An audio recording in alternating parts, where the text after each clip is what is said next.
ভাড়া কত তোমার? 20 টাকা স্যার। এই নাও। স্যার আমার কাছে তো ভাঙতি টাকা নেই। তাতে কি হয়েছে? আমরা এখানে দাঁড়াচ্ছি, তুমি ভাঙায় নিয়ে আসো। আচ্ছা স্যার।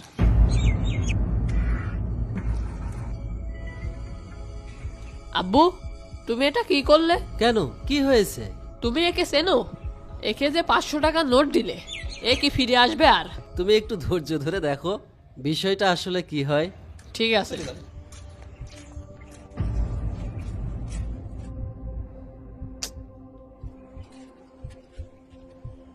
কি হলো, তোমার ওই ভ্যানওয়ালা কোথায়? তাই তো, এখনো তো আসলো না। আর আসবেও না। তুমি শুধু শুধু 500 টাকা নষ্ট করলে। আঙ্কেল, এই পাপড় কিনবেন? আচ্ছা দাও, 2 প্যাকেট দাও। এই নিন। কত দাম? 20 টাকা। এই নাও। কিন্তু আঙ্কেল, ভাঙটি নাই তো আমার কাছে। তাতে কি হয়েছে? আমরা এখানে আসি, তুমি ভাঙায় এনে আমাকে দাও। জি ঠিক আছে। একেও 500 টাকার নোট দিলে? ওই ওই দেখো, ওই দেখো, দৌড় দিল। দেখো। আচ্ছা যাক, আরেকটু ধৈর্য ধরো। এর মধ্যে দুনিয়া ও আখিরাতের কি কল্যাণ রয়েছে একটু পরেই তুমি বুঝতে পারবা। তুমিই বোঝো যত সব।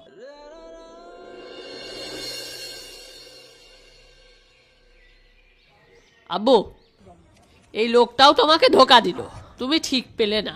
আরে, ও আমাকে ধোঁকা দেয়নি, ও নিজেই নিজেকে ধোঁকা দিয়েছে। একটু পরে বুঝবি বাবা। কি বলো তুমি? কিছুই বুঝি না। আঙ্কেল 10টা টাকা দেন, কিছু খাবার খাবো।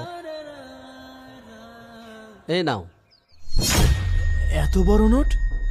আমার কাছে তো ভাঙটি নেই। আচ্ছা তুমি 20 টাকা রেখে আমরা এখানে আসি, বাদ বাকিটা ভাঙায়ে তুমি দিয়ে যেও। আচ্ছা ঠিক আছে। একেও তুমি 500 টাকা দিলে?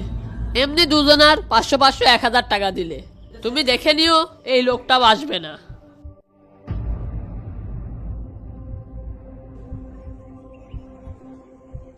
কই আসলো না তো, তোমার এই 500 টাকাও গেল। আঙ্কেল, এই যে আপনার টাকা। আরে, তুমি সত্যিই ফিরে এসেছো? আমি তো ভাবলাম টাকাগুলো নিয়ে তুমি পালিয়ে গিয়েছো। তুমি তো চাইলে টাকাগুলো নিয়ে পালিয়ে যেতে পারতে। আঙ্কেল, আমার তো বাবা মা নাই, কিন্তু আমার মা আমাকে শিক্ষা দিয়েছিলেন হারামের টাকায় 2 দিন আরাম করা যায়, কিন্তু এই টাকায় কোনো বরকত হয় না। এই টাকা আমি নিলেও মনে শান্তি